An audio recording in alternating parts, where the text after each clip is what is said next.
목도하심으로 오늘의 예배를 성부와 성자와 성령의 이름으로 올려드리겠습니다.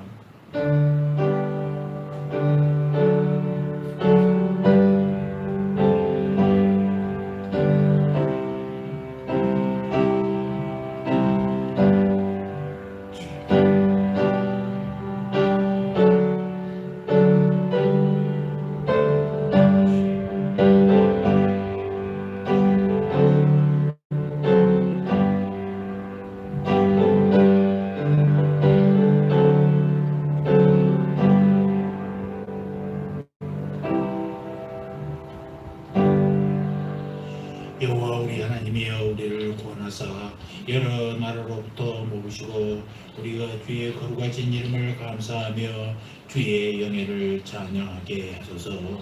여호와 이스라엘의 하나님을 영원부터 영원까지 찬양할지어다. 모든 백성들아 아멘할지어다. 할렐루야. 하나님은 영이시니 예배하는 자가 신령과 진정으로 예배할지니라. 아멘. 할렐루야. 나의 힘이 되시며 반석과 요소가 되시는 하나님을 찬송합니다. 만세전부터 저희를 하나님의 백성으로 택정하여 주시옵시고 예수님의 보혈로 어렵게 하사 구원하여 주셨사오니 그 거진 사랑과 은혜를 생각할 때 진심으로 감사를 드립니다. 오늘도 예배하는 자녀들을 사랑하여 주옵소서. 자비로운 자에게는 주님의 자비하심을 보이시며 완전한 자에게는 주님의 완전하심을 보이시며 심령이 깨끗한 자에게는 주님의 깨끗하심을 보여주시옵소서. 은혜를 사모하는 모든 성도들에게 진리의 말씀으로 충만하게 채워주시옵소서. 모든 영광을 삼위일체 하나님께만 올려드립니다. 감사합니다. 예수님의 이름으로 기도합니다. 아멘.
사도신경으로 우리 신앙을 고백합니다. 전능하사 천지를 만드신 하나님 아버지를 내가 믿사오며 그 외아들 우리 주 예수 그리스도를 믿사오니 이는 성령으로 잉태하사 동정녀 마리아에게 나시고 본디오 빌라도에게 고난을 받사 십자가에 못 박혀 죽으시고 장사한 지 사흘 만에 죽은 자 가운데서 다시 살아나시며 하늘에 오르사 전능하신 하나님 우편에 앉아 계시다가 저리로서 산자와 죽은 자를 심판하러 오시리라. 선명함이 싸우며 거룩한 공예와 성도가 서로 교통하는 것과 죄를 사하여 주시는 것과 몸이 다시 사는 것과 영원히 사는 것을 믿사옵나이다. 아멘. 교도문 76번 요한복음 1장을 교독하시겠습니다. 대초에 말씀이 계시니라. 이 말씀이 하나님과 함께 계셨으니 그가 태초에 하나님과 함께 계셨고 만물이 그로 말미암아 지은 바 되었으니 그 안에 생명이 있었으니 이 생명은 사람들의 빛이라. 참 빛고 세상에 와서 각 사람에게 비추는 빛이 있었나니 세상이 그를 알지 못하였고 자기 땅에 오매 자기 백성이 영접하지 아니하였으나 영접하는 자 곧 그 이름을 믿는 자들에게는 하나님의 자녀가 되는 권세를 주셨으니 이는 혈통으로나 육정으로나 사람의 뜻으로 나지 아니하고 오직 하나님께로부터 나타나니라. 말씀이 육신이 되어 우리 가운데 거하심에 우리가 그의 영광을 보니 아버지의 독생자의 영광이요 은혜와 진리가 충만하더라. 아멘. 자리에 앉아 찬송합니다.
지난 한 주간도 코로나의 참혹한 상황에서도 아버지 하나님이여 교회와 가정마다 평안을 주시옵시고 우리의 삶을 주 안에서 형통하게 하였사오니 주님의 은혜를 생각하며 진심으로 감사를 드립니다.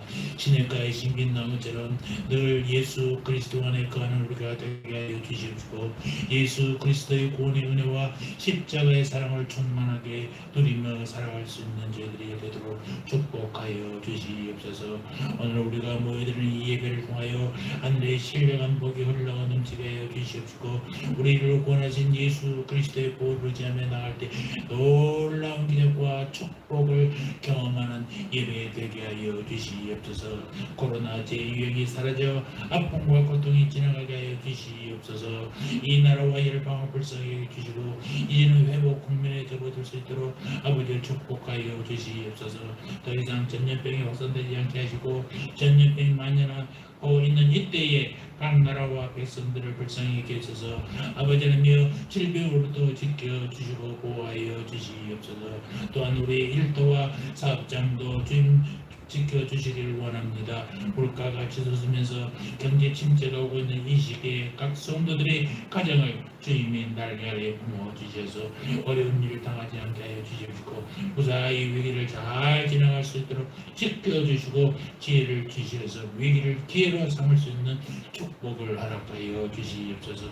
또 위에 아버지 저희 믿음 식지 않게 하시고 예수 그리스도 안에서 참 생명을 밝히는 귀한 시간이 될 수 있도록 축복하여 주시옵소서. 이 시간도 부족한 종의 말씀 보고 섰습니다. 맡겨진 목양의 사역 잘 감당할 수 있도록 영육 간에 늘 강건하게 해 주시옵시고 오직 양들에게 귀한 말씀 먹이는 데에 집중할 수 있도록 건강의 축복, 영혼의 축복, 물질의 축복을 더하여 주시옵소서. 그래 우리 성도들을 그 말씀을 통하여 믿음이 바로 서게 하시고 우리에게 맡겨진 주님의 범된 교회를 아름답게 세워나가게 하여 주시옵소서. 예배의 수종을 시종을 주님께 맡깁니다. 아버지여 그 주님 영광으로 받아 주시옵소서. 감사합니다. 예수님의 이름으로 기도합니다. 아멘.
목사님 가정에서 11조와 감사함을 드렸습니다. 드린 물질을 위해서 기도합니다.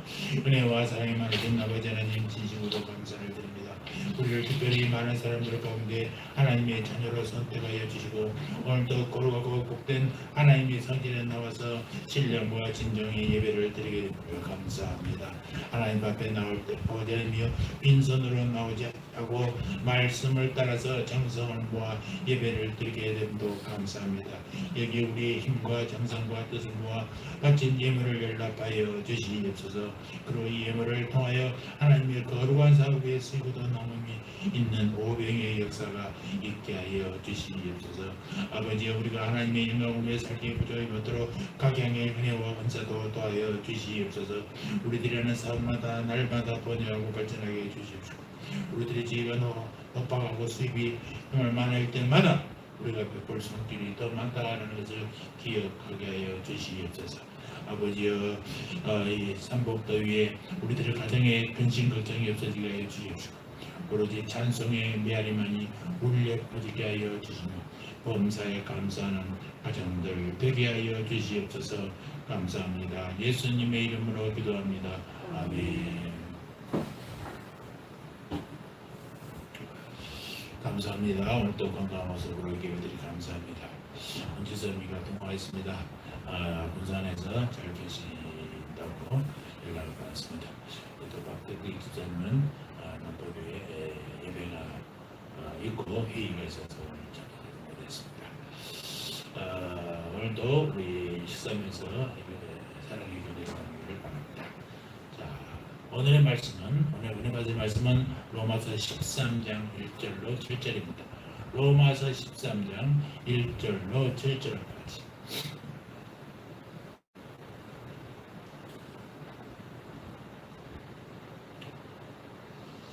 자, 1절부터 7절까지 한 절씩 교도하시겠습니다. 각 사람은 위에 있는 권세들에게 굴복하라.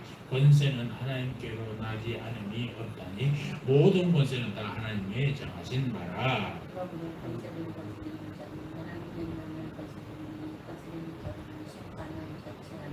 관원들은 선한 일에 대하여 두려움이 되지 않고 악한 일에 대하여 변하니 네가 권세를 두려워하지 아니하였느냐. 선을 행하라. 그리하면 그에게 칭찬을 받으리라. 그러나 내가 악을 행하거든 두려워하라. 그가 공연히 화를 받지 아니하였으니 곧 하나님의 자녀가 되어 악을 행하는 자에게 진노하심을 위하여 보응하신다니. 그러므로 굴복하지 아니할 수 없으니 노를 인하여만 할 것이 아니요 또한 양심을 인하여 할 것이라. 너희가 권세를 바치는 것도 이유를 믿는다. 저희가 하나님의 이름으로 바로 이 길에 항상 오셨느니라. 같이 모든 자에게 줄 것을 주되 공세를 받을 자에게 공세를 바치고 국세를 받을 자에게 국세를 바치고 두려워할 자를 두려워하며 존경할 자를 존경하라. 아멘. 오늘 로마서 13장의 말씀, 위에 있는 권세들에게 걱정하라라는 부제를 가지고 국가에 대한 의무라는 제목으로 말씀을 묵상하도록 하겠습니다. 이 마태복음 여러분 22장에 보면요, 바리새인들이 자기의 제자들을 예수님께 보내요 예수님을 시험할 목적으로 아주 미묘한 질문을 던진 것을 보게 됩니다. 그것이 마태복음 22장 17절의 말씀인데요. 선생님, 가이사에게 세금을 바치는 것이 가하니까 불가하니까 라고 질문을 하라고 시켰습니다. 만약 예수님께서 세금을 바칠 것이 옳다고 말씀하시면 하나님의 백성인 유대 백성들이 유대를 배신하고 유대 백성을 배신하는 매국노라고 규탄할 속셈이 있고 또는 세금을 바치지 않겠다고 말라 하면은 로마 정부의 국법을 어기는 반역죄로 고발 속셈으로 그렇게 질문을 던지는 것입니다. 그러니까 예수님께서 은동전 하나를 딱 꺼내보시면서 이 은전에 누구의 입장이 그리 됐느냐라고 묻습니다. 거기에 보니까 가이사의 형상이라고 대답을 하죠. 그러니까 예수님께서 가이사의 것은 가이사에게, 하나님의 것은 하나님에게 바치라라고 매우 흥미로운 대답을 하신 것을 여러분 기억하실 것입니다.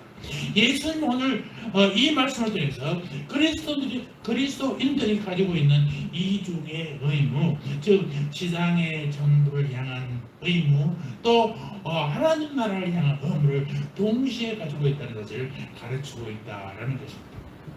지금도 마찬가지입니다. 기독교인은 국경이었습니다. 복음은 국경을 초월하잖아요. 복음은 모든 사람에게 전해져야 되는 것입니다. 그러나 기독교의 국경은 없지만 분명히 기독인들에게는 조국이 있다는 것이, 이 조국이 있다는 것이 얼마나 감사한지 모릅니다.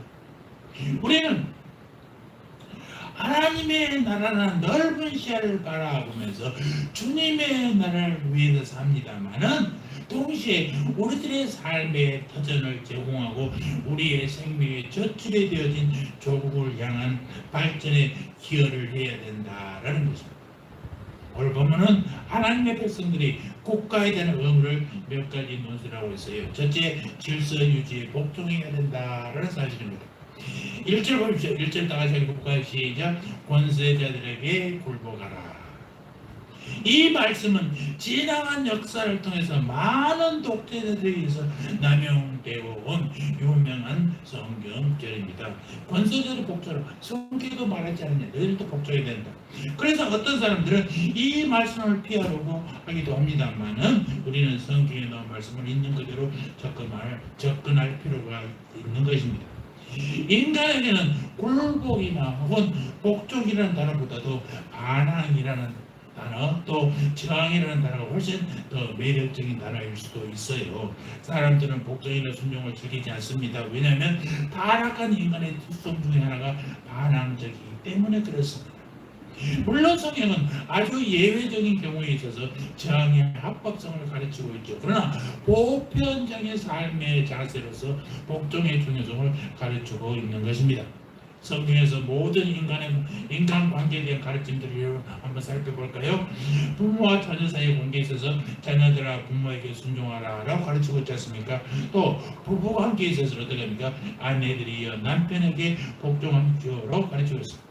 또 종과 상전과의 관계에서는 이것을 오늘날 표현으로 말하면 고용인과 피고용인 정도로 얘기를 할 수 있는데 상년들에게 복종하라라고 계속해서 이 복종에 대해서 가르치고 있다는 것입니다. 그 이유는 단순한 데 있어 그것은 질서 유지를 위해서 있는 것이다. 우리가 하이델베르크 연구문화를 공부할 때 오게면 부모에게 효도하십시오라는 얘기는 그 부모는 육신의 부모뿐 아니라 우리 위에 있는 모든 권세 있는 자들에게 복종하라는 의미라고 우리 배운 적이 있었습니다. 성경은 이 질서 유지의 책임을 가진 사람들을 가리켜서 권세자다라고 표현하고 있어요.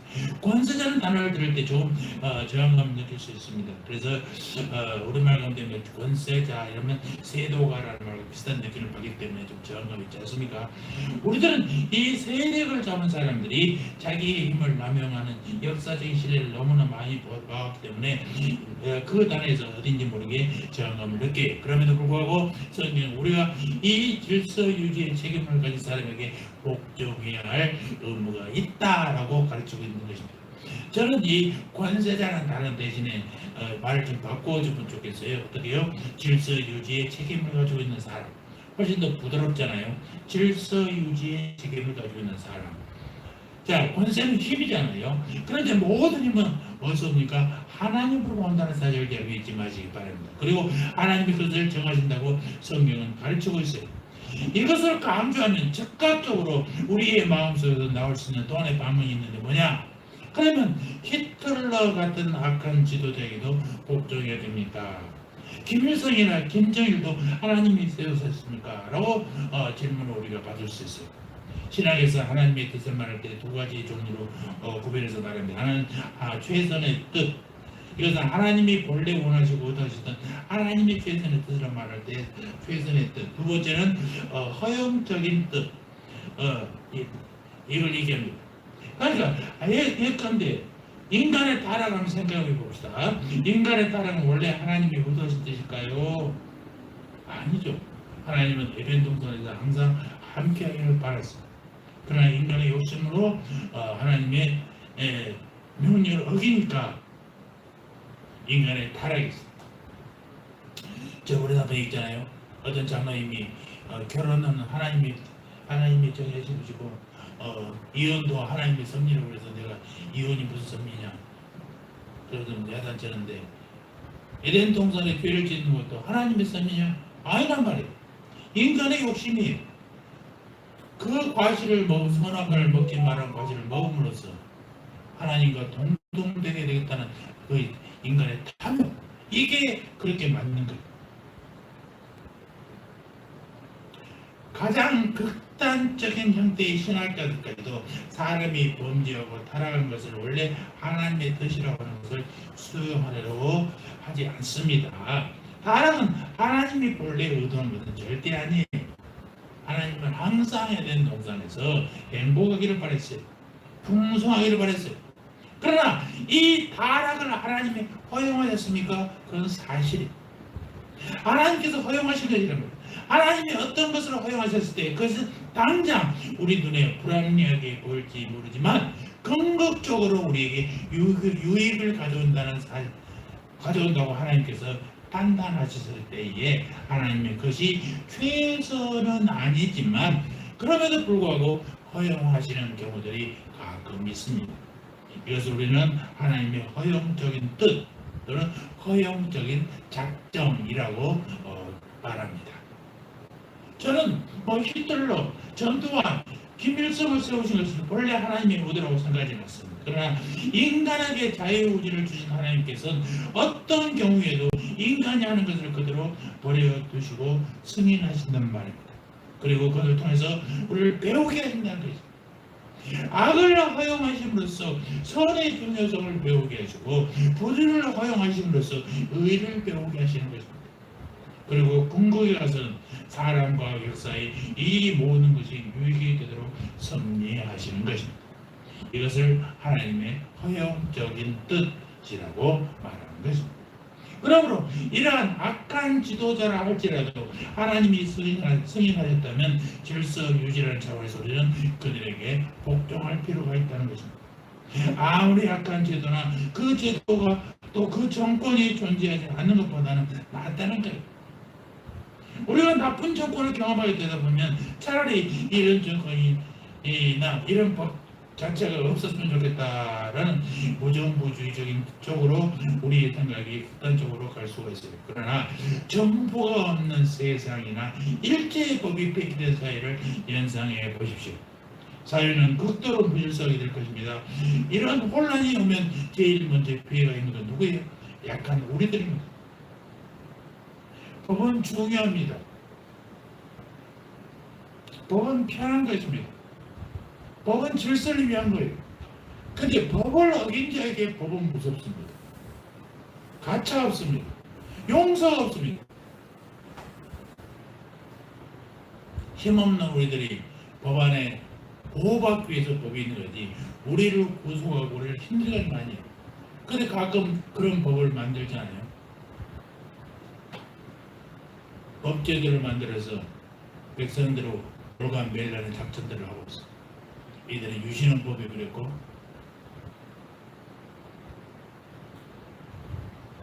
법을 만들어서 법으로 자기가 필요한 대로 조정하려는 그런 악한 마음을 가지고 있는 정권들이 있었습니다. 이 땅에서의 우리의 유익을 위해서 그리고 모든 사람의 공의를 위해서 질서 유지의 책임을 맡고 있는 사람들에게 우리는 그래서 복종해야 된다라는 것입니다. 성경은 이것이 실제적으로 한 나라를 향해서 사회를 향해서 우리 자신이 가져야 할 태도라고 강조하고 있습니다. 여기 권세라는 말을 할 때 비단 최고의 통치자만 연상할 필요가 없어요. 모든 종류의 법을 집행하는 관리들 전체를 포함시킬 수 있는 것입니다. 저는 우리 그리스도인들의 삶이 정말 하나님의 뜻을 이해하고 주님의 말씀대로 살고자 한다면 이런 실제적인 사회 생활 속에서도 반영되어야 한다고 믿습니다. 얼만큼 우리는 우리가 살아가고 있는 모든 사회적 제도 안에서 이것을 협조하고 질서를 유지하고 지키는 신실한 태도를 보이고 있는지 한번 돌아보시기 바랍니다.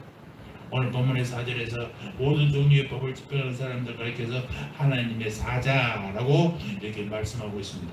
하나님이 직접 의도해서 세우셨던 아니면 하나님의 허용해서 세우셨던 우리의 복리와 질서 유지를 위해서 하나님이 그들을 세우셨다면 하나님께서 그들을 사용하고 계시는 것입니다. 본래 이 하나님의 사자라는 말은 보편적으로 목사들을 말할 때 자주 사용하고 있습니다만 이런 영적인 지도자를 가리킬 때뿐만 아니라 본문에서는 법을 집행하는 모든 관원들을 하나님의 사자로 세우신 것이라고 말씀하고 있습니다. 우리들은 하나님께서 우리들의 유익과 한 사회의 안녕의 질서를 유지하기 위해서 그들을 세우셨다면 그들에게 협력하고 순종하는 것은 당연한 일 아니겠습니까? 예를 들어서 여러분이 운전을 잘못해서 경찰에게 걸렸다고 생각해 보십시오. 저는 경찰도 하나님이 세우셨다고 믿습니다. 경찰서를 다니며 경찰들을 자주 접촉하면서 그들이 하는 일을 보면 한국의 경찰들이 아주 불쌍하다는 생각이 많이 들어요. 사고 나면 사고 조사해야죠. 조사하러 가면 잘 응합니까? 경찰들한테 삿대질해도 아무렇지도 않습니다. 경찰들을 폭력을 가하는 경우도 있습니다. 미국 같은 경우는요, 감히 그럴 수도 없어요. 여러분 가끔 텔레비전 보이지 않습니까? 잘못한 사람들은 잡아들여서 무릎으로 목을 누르고 뒤딱 손을 묶고 그렇게 강력하게 버립니다. 그래도 반영하면 총으로 싸우려잖아요. 우리나라 총알 목사만요, 왜 총을 쐈느냐, 과잉 반응이다. 얼마나 경찰들이 괴로운지 모릅니다. 그러니까 총 쏘는 것도 두려워요. 법 집행을 위해서 일단 순종하고 나중에 법정에 가서 그 문제를 해결하는 것이 순리이지, 반항하는 것은 일체 허용하지 않는 게 미국의 법이에요. 일단 자기가 잘못을 했을 때 경우에 경찰에 걸렸다면 참 수고하십니다. 저는 권리에 마땅한 사람입니다. 얼마입니까? 처벌해 주십시오. 라고 말할 수 있는 사람, 이런 사람 그리스도가 아니에요. 제가 경찰서에 들어다니면서 경찰서에 들어다니니까 불을 다 꺼졌다는 게 아닙니다. 성교부에서 오래 들어다니는데 오래 들어다니는 우리들에게 신분증을 줍니다. 그래서 경목증이라는 걸 줘요. 경목증을 가지고 있다는 것은 경찰서 목회활동에 참여하는 사람이다라는 증빙이죠. 옛날 같으면 경찰 가족이나 마찬가지. 그게 얼마나 힘이 셉니까? 교통경찰에 걸리면 딱 보여주면 주의하십시오. 그냥 딱지 안 꺼내고 보내준다고 그럽니다. 근데 저는 한 번도 그걸 꺼내본 적이 없어요. 왜냐? 내가 벌법을 했는지는 아는데 그걸 꺼내가지고 봐달라고 하는 것 자체가 목사로서 얼마나 창피한 일이고, 만약에 아니 목사님 조심하셔야지, 목사님 걸리면 어떻게 합니까? 라는 말을 한마디 들으면 그 속으로 그 의견이 한다고 하더라도 얼마나 부끄러운 일이에요. 그러니까 그냥 웃으면서 미안합니다. 내가 잘못했습니다 하고 말아버려요. 우리 그리스도인들은 이렇게 질서를 유지하는 일에 최대한으로 협조해야 돼. 왜 그렇게 해야 되냐? 5절을 보면 그러므로 굴복하지 아니할 수 없으니 노를 인하여만 할 것이 아니요 양심을 인하여 할 것이라. 다시 말해서 벌금을 많이 내린 것을 인해서가 아니라 내가 잘못했다면 스스로 자신의 양심 때문에 시인해야 한다는 것입니다. 그리스도인으로서 또한 사회를 살아가는 공시민으로서 그렇게 하는 것이 합당한 사람이기 때문에 사회의 질서 유지를 위해서 권력자들에게 복종해야 된다는 것입니다. 이것이 애국하는 일이라고 성경은 제일 먼저 강조하고 있습니다. 둘째로 선한 국가가 되도록 힘써야 된다는 것입니다. 지도자를 세우는 하나님의 의도가 어디에 있을까요? 그들을 통해서 이 땅에 우리의 사회 속에 선을 이루시고 의를 성취하기 위해서라는 사실을 잊지 마시기 바랍니다. 자, 4절을 다 같이 한번 읽어볼까요? 4절 시작. 그는 하나님의 사자가 되어 내게 선을 이루는 자니라. 그러나 내가 악을 행하거든 두려워하라. 그가 공연히 칼을 가지지 아니하였으니 곧 하나님의 사자가 되어 악을 행하는 자에게 진노하심을 위하여 보응하는 자니라. 여기서 중요한 단어가 선이라는 단어, 또 악이라는 단어예요. 왜 그들을 세우셨다고요? 선을 집행하기 위해서 또는 의를 집행하기 위해서라는 사실입니다. 그래서 하나님이 한 사회 속에서 지도자를 승인하시고 세우시는 것이 사실이라면 우리는 어떻게 우리 사회가 보다 선해질 수 있도록 참여할 수가 있습니까? 이 선을 집행하는 도구로 세워주신 그들에게 적극적으로 협조하는 것이 우리의 일인 것입니다. 이것을 우리가 적극적인 의무라고 표현합니다. 이 땅에서 선과 공의가 정진될 수 있도록 우리는 최선을 다하여 적극적으로 협력할 의무가 있는 것입니다. 우리는 소위 신령한 그리스도인이 되면 이 사회에 대해서는 무관심하는 게 좋다, 참여하지 않는 것이 좋다라는 생각을 하는 경향들이 있어요. 그래서 소위 신앙이 좋은 사람일수록 사회나 역사로부터 도피하는 현상들을 많이 볼 수가 있습니다. 그것은 정당하지 않습니다. 우리가 정치가 오염되고 그동안 잘못된 정치의 현장을 많이 경험했기 때문에 정치를 한다고 하면 왜 그런지 그 사람들을 잘 못 보게 됩니다. 그러나 정치라는 말 자체가 잘못된 것은 아니에요. 정치는 우리 사람들이 정말 필요한 것입니다. 그리고 미래의 소망을 보여주고 있는 것이 정치예요. 우리는 올바른 정치가 이 땅에서 이루어지도록 노력해야 한다고 믿습니다. 저는 그리스도인들이 되도록 정치적이어야 한다고 생각해요. 정치적이라는 말만 나오면 그리스도인들은 알러지 반응을 보이잖아요. 정치는 안 된다. 아니 그러면 국회에 나가고 시의회 나가고 그런 게 아니라 우리가 어떤 것에 너무나 정치적이어야 된다고 생각합니다. 이 땅에 의가 진행되고 그리고 선이 증진대로 최선을 다해서 협조하기 위해서는 이 정치적인 생각이 필요한 것이죠. 우리가 이 사회 속에서 증진될 의의 문제를 봤을 때 우리가 얼만큼 참여하고 있습니까? 환경보호운동, 신체장애자를 돌보는 운동, 정당하게 투표를 행사할 수 있는 권리, 표가 도둑맞지 않도록 감시하는 공명선거운동, 이런 것들 우리 그리스도인이 해야죠. 당연히 해야 돼. 악이 범람하지 않도록 하는 일을 우리가 해야 돼. 그러나 동시에 기회할 것은 시민으로서 적극적으로 선을 증진시키는 일에 참여해야 하고 소극적으로는 악을 방지하는 일에 협력해야 된다는 것입니다. 하나님이 그들을 세우신 목적이 그들을 통해서 선이 증진되고 악을 방어하기 위해서라면 이 땅에 존재하는 온갖 종류의 악이나 부조리나 제도적인 모순이 있다면 그들을 고치고 예방하고 악이 발을 붙이지 못하는 사회가 되도록 최선을 다해서 협력할 필요가 있다는 것입니다. 그런데 문제가 있어요.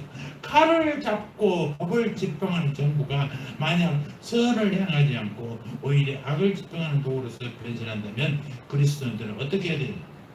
어떻게 해야 돼요? 이것이 바로 오늘 우리들의 딜레마인 것입니다.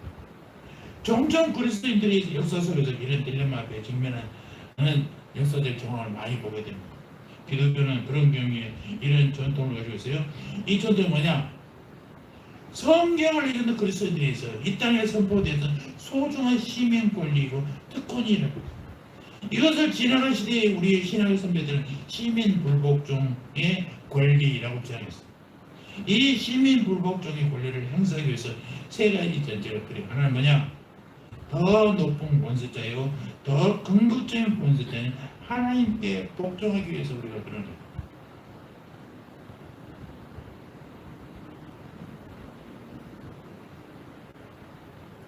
만약 눈앞에 보이는 그 권세자들에게 복종하는 것이 긍정적으로 하나님의 뜻에 대한 명백한 유화이 될 경우 우리는 그것을 거절해야 할 필요가 있습니다. 예를 들면 구약 성경에서 다니엘의 세 친구 사드락, 메삭, 아벤노고의 경우를 보십시오. 느부갓네살은 그것은 금신상에 절할 것을 강요했잖아요. 그것에 순종할 수 없기 때문에 그들은 불물 속에 들어갈 각오를 하고 왕의 명령을 거역합니다. 왜 그렇게 했을까요? 더 높은 권위, 더 모든 것의 근거적인 주인이신 하나님 앞에 순종하기 위해서 그들은 우상 숭배를 거부한 것입니다. 사도행전 4장에 보면 관원들이 예수님의 제자들에게 전도하지 못하도록 금했습니다. 복음을 가르치고 전하는 것은 그리스도인들의 생명이잖아요. 만약 그들의 명령을 따르면 복음을 전하라는 주님의 명령에 대한 명백한 거절이 되는 것입니다. 그때 베드로와 요한이 대답하기를 하나님 앞에서 너희 말 듣는 것이 하나님 말씀 듣는 것보다 옳은가 판단하라 라고 말씀하고 계세요. 그들은 더 높은 권위자이신 하나님 앞에서 자신들의 양심 때문에 할 수 없다고 노를 선언하고 있다는 것입니다. 시민 불복종의 권리는 행사는 첫 번째 주제는 뭐예요? 더 높은 권위자이신 하나님의 뜻에 순종하기 위해서 눈앞에 보이는 권세자들이 어떤 종으로 명령을 해도 우리가 노를 선언할 수 있어요. 그런 예스가 아니라 노예요.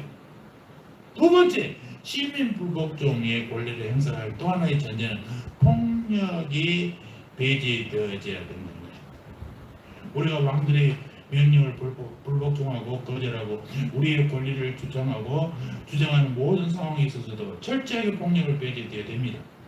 기독교의 윤리적인 전통이 가진 이 세계 속에 기한 가장 놀라운 선언이죠. 왜요? 목적은 수단을 정당하지 못한다는 거예요.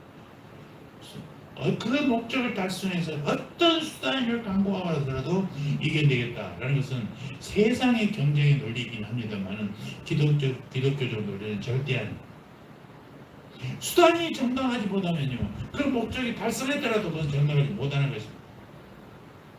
올바른 목표를 가지고 있다면 올바른 수단을 사용해야 돼. 정당하지 못한 수단이나 비합법적인 수단, 성경에 승인하지 않은 수단을 가지고 올바른 목표를 추구할 수는 절대로 없는 것입니다. 우리가 학교 다닐 때 79년도에 아마 대통령 구원과 긴급조치가 발견됐을 것입니다. 유신헌 법을 만들려는데 국민들이 반대, 전민들이 반대, 대통령 구원과 뭔가를 만들어가지고 말 안 듣고 지시 안 들으면 무조건 잡아다 군대 보내고 감옥에 집어넣어 그랬어. 어마어마한 일이죠. 우리가 잘 아는 제주 4.3 사건 여러분 기억하지 아십니까? 요즘에 말이 많잖아요. 왜 그 일을 하느냐? 이 공비들을 잡는다는 공산당을 때려잡겠다는 잔당들을 처치하겠다는 국가의 힘을 가지고 잔당들을 잡는 게 아니라 공비들을 잡는 게 아니라 동네에 있는 멀쩡한 사람들까지 다 잡아서 넣어버립니다. 최근에는 뭐 있습니까? 삼천교육대 사회를 깨끗하게 하겠다, 정화하겠다는 이 명분으로 동네에서 술 먹고 좀 소리 지르는 거, 집안에서 어머니 아버지들이 반항하면서 크게 소리 지르고 끌렁끌렁 하는데 무조건 집어다가 죽음 직전까지 가서 훈련시킨 것을 우리는 봤습니다. 삼천교육대 교관으로 뽑혀갈 뻔했는데 저는 우리 중대장이 적극적으로 막아서 거기 가지 않았습니다. 삼천교육대를 우리는 가봤어요. 영화에 나오는 포로 수용소에 이중 철문이 있고 첫 번째 철문이 열리면 버스가 딱 들어가면 뒤에 철문이 딱 잠겨, 앞에 철문이 열리면서 이제 다시 들어가. 철문이 이중이에요. 철조망이 이중으로 되어 있어요.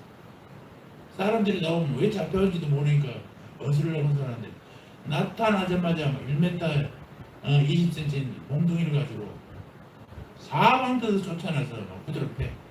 왜 맞을지도 몰라.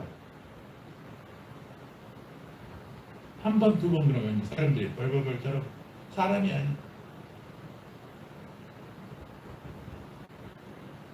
몸에 문신했던 청년들 얼마나 호되게 당했는지 몰라.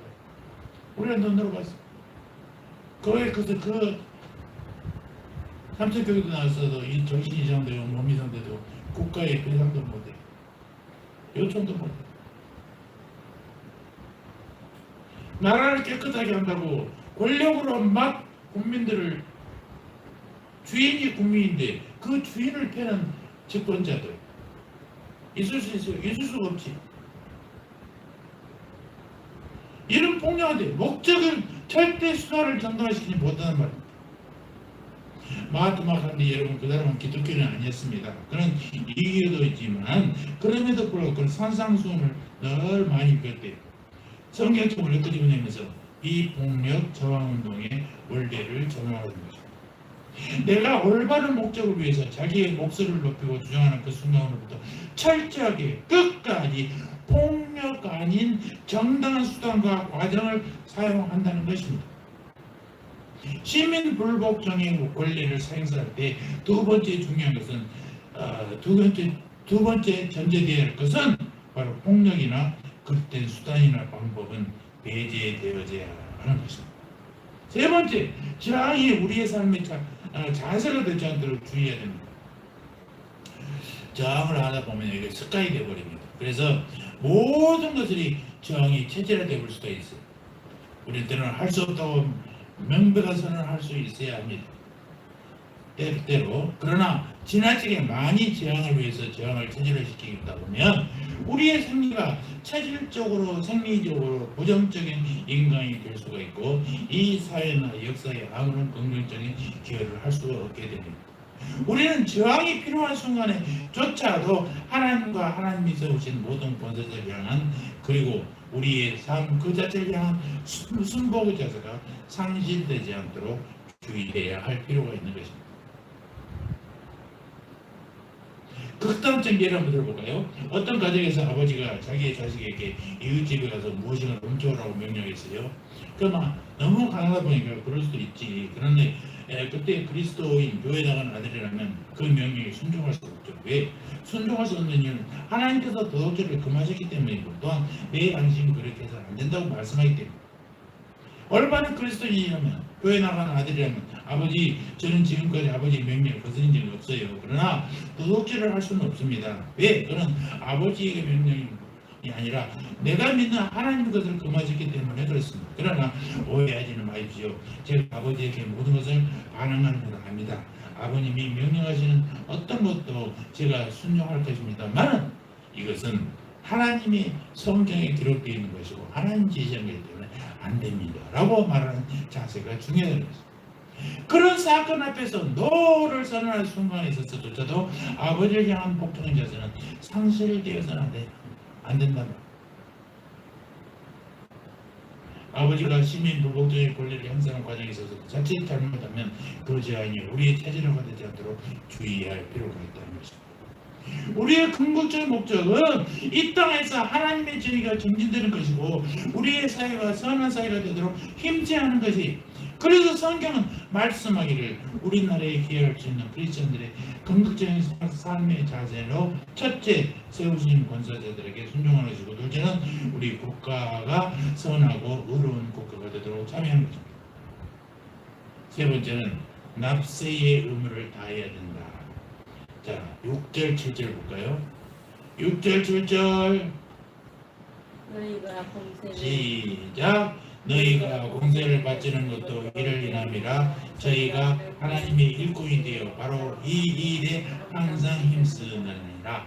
모든 자에게 줄 것을 주되 공세를 받을 자에게 공세를 바치고 국세 받을 자에게 국세를 바치고 두려워할 자를 두려워하며 존경할 자를 존경하라. 성경은 나라를 향한 우리들의 의무 가운데 하나가 세금을 잘 내는 것. 이것이 우리가 나라를 사랑하는 길, 애국하는 길이다 라고 말하고 있습니다. 세금을 내는 목적은 뭐겠습니까? 하나의 국가라는 제도를 유지하기 위해서요. 또 이 세금을 통해서 온 국가의 국민들에게 혜택을 분배하는 것입니다. 여러분 그것이 이웃사랑의 실천의 길인 것을 아시기 바랍니다. 그 세금이 잘 쓰여짐으로써 우리는 이웃을 사랑하는 실천을 하는 것입니다. 그러므로 세금을 낼 때는 정직하게 내야 하며 또한 기쁨으로 내야 합니다. 요즘 우리나라 세금은요 인증세금, 신고세금입니다. 내가 이렇게 벌었습니다 하고 보고하는 거예요. 옛날처럼 다 같이 영수증 가져와봐, 세금을 다 가져와, 이게 좀 얼마인지 보자 이렇게 묻는 게 아니에요. 내가 보고한 대로 만약에 틀리면 거기에 대한 엄청난 벌은 주지만 내가 보고한 대로 내는 것이에요. 정직하게 내라는 거죠. 저는 이랜드 박성수 그 사장을 좋아해요. 그가 나와 똑같은 근무력증 환자였어요. 그도 치료받았죠. 그는 돈이 많으니까 10에 3절을 나오면 내겠습니다 라고 했답니다. 그래서 나는 그럴 수는 없지만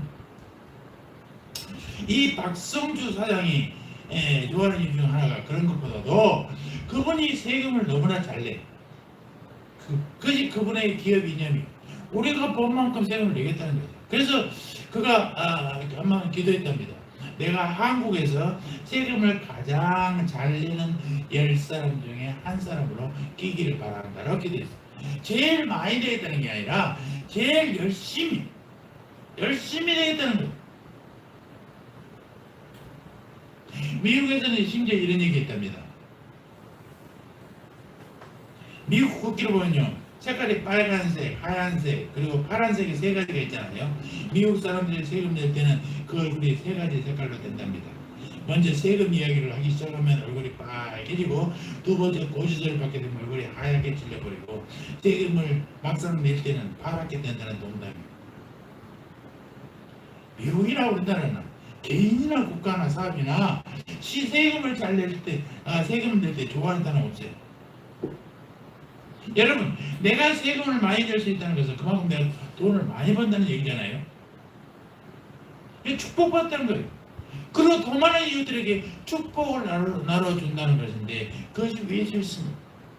이것은 마치 11조를 더 많이 드리게 되면 수입이 더 많아졌다는 것인데, 그 사실이 기쁘지 않는 얘기예요.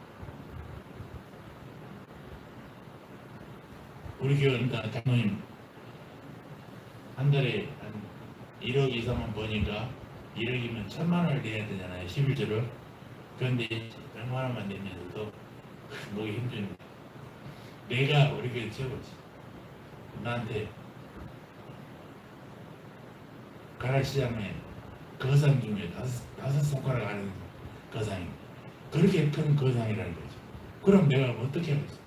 아이고, 장로님하고 고개를 숙이면서 빨리 기회에서, 그가 보는 것은 하나님의 축복이요. 그러면 하나님의 축복을 받았으면 그만큼 11일 1조를 해야지.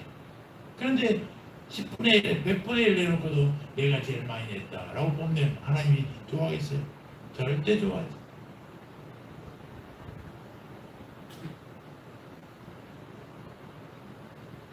불행하게도 그 이후에 얼마나 세금을 많이 맞았고, 얼마나 많이 감옥 갈 뻔한 일이 얼마나 많았습니다. 그렇게 되는 거예요. 정직하지 않으면요, 하나님이 그냥 두지 않습니다. 세금 내야죠. 정직하게 내야 되는 거예요.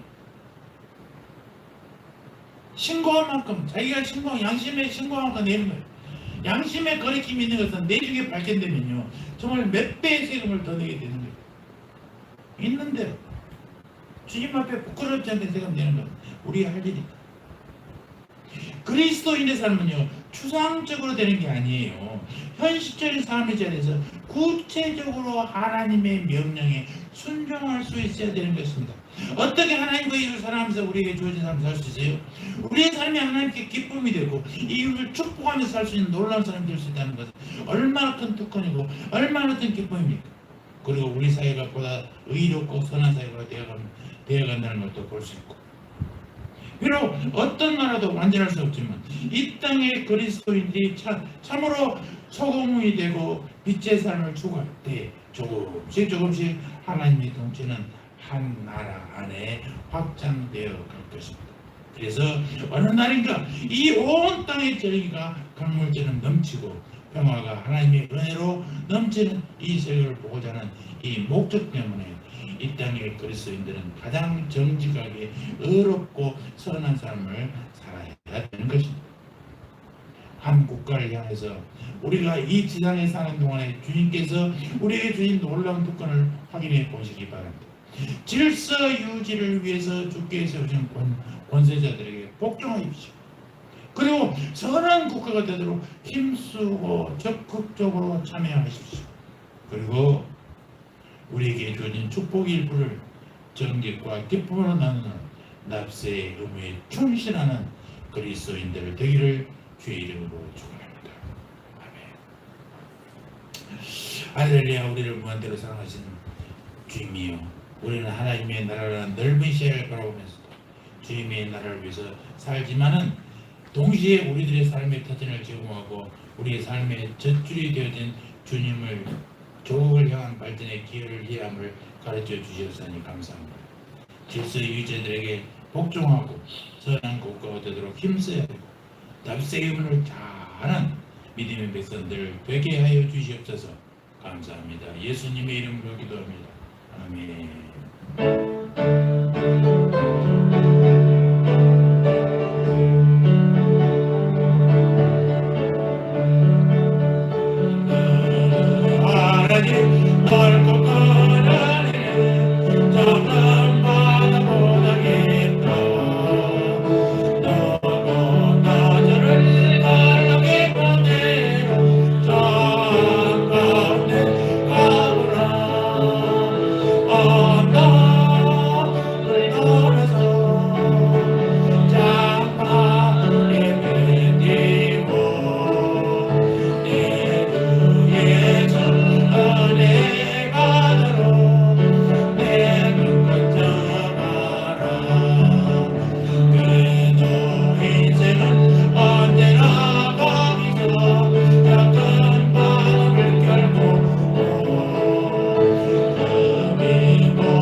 이제는 우리를 구원하신 우리 구주 예수 그리스도의 은혜와 하나님 우리 아버지의 사랑과 성령 하나님의 교통하심 질서의 유지를 위해 주께서 세우신 권세자들에게 복종하고 선한 국가가 되도록 힘쓰고 참여하며 우리에게 주어진 축복의 일부를 정직과 기쁨으로 나누는 납세의 응합에 충성 다하기를 다짐하는 고개 숙인 주님의 백성들 머리 위에 이제부터 영원토록 영원 무궁토록 함께 있을지어다. 아멘.